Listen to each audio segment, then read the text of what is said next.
Thank you, Mr. Chair. I have a couple of questions. Mr. Knappenberger, if you could give me an idea, you gave a testimony and there was an awful lot of information in there, but you know, as we go into Paris and we're about 10 or 11 days away from doing that, is there this agreement that's going to come out of there? Everything that I've read is not a binding agreement. There's not an authority to enforce out of this agreement.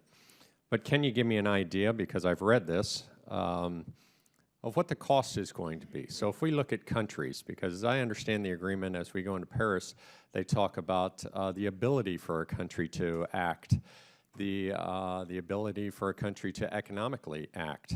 And some of these countries have no ability to act on this, even though they will be working into an agreement. So can you give me an idea, just an opinion of what America will be going through as opposed to other countries on kind of a cost basis economically as we move forward with this unbinding agreement?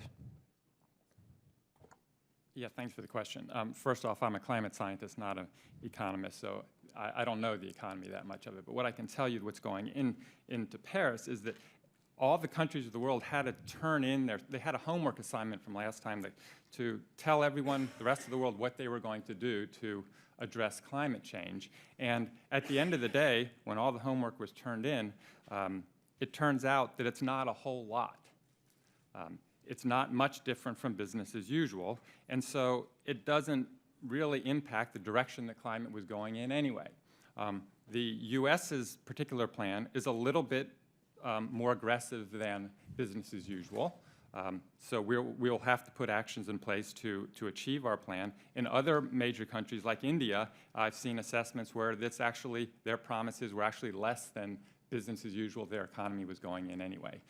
So at the end of the day, whatever comes out of Paris, I seriously doubt it will be binding, is not going to impact the direction that climate's going to go into the future. But I imagine there will be some economic impact, although, like I said, many of these countries aren't pledging much more than the direction their economy is going in anyway.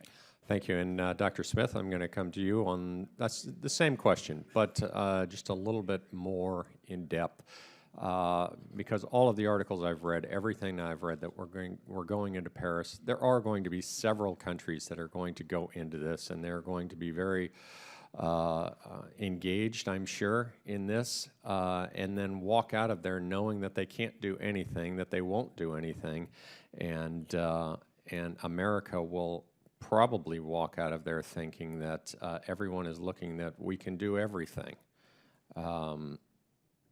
What say you? Well, we have almost the same situations as we had with the Kyoto Protocol.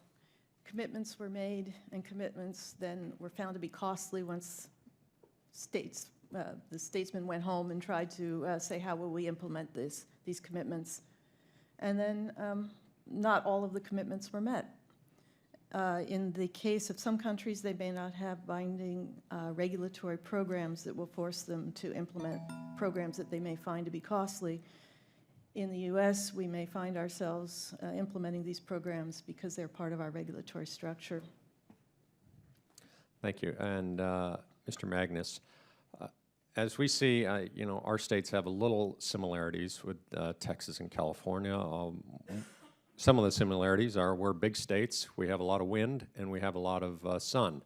So there are an awful lot of possibilities for renewable energy in those states. And in California, we have taken it to the nth degree with our RPS, our Renewable Portfolio Standard, that is putting a lot of our companies at a disadvantage with other states and raising our prices of electricity quicker than most every other state.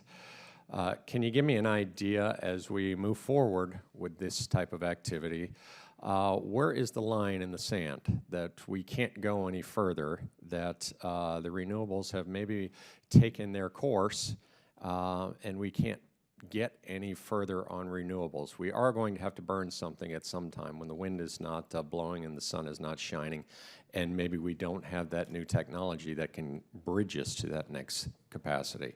Do you think we're getting to that point, especially in states like ours? Mr. Knight, that's a very good question, and it's an issue that ERCOT's actively investigating now. Because we're seeing, as I noted, nation-leading wind implementation, we've set a new record of over 12,600 megawatts of wind on our grid just this week. And as I mentioned in the testimony, we welcome megawatts, whether solar, whether wind, coal, natural gas, all of the above. But at times, in order to maintain grid stability, you need to be able to have something that the operators can control, something that can be dispatched like traditional thermal units. And I think often the point at which it gets trying for the operators is maybe not what you would expect, not so much the high peak day, but the day when load is low and it needs to be balanced somehow, and only the renewables are on the grid. If those drop off quickly or go up quickly, we have to have mechanisms in place to be able to dispatch and control that. What we've seen in ERCOT is the market construct that our legislature created in 1999, which is a deregulatory approach, has driven more wind into our state than we've seen anywhere else. It is also beginning to drive more solar investment in our state, but we've maintained a large base of gas, of coal, of nuclear resources that allow us to keep the grid balanced. And it is that balance that we need at some level in order to continue to operate reliably into the future. Thank you very much, and I appreciate the time, Mr. Chair. I yield back. Thank you, Mr.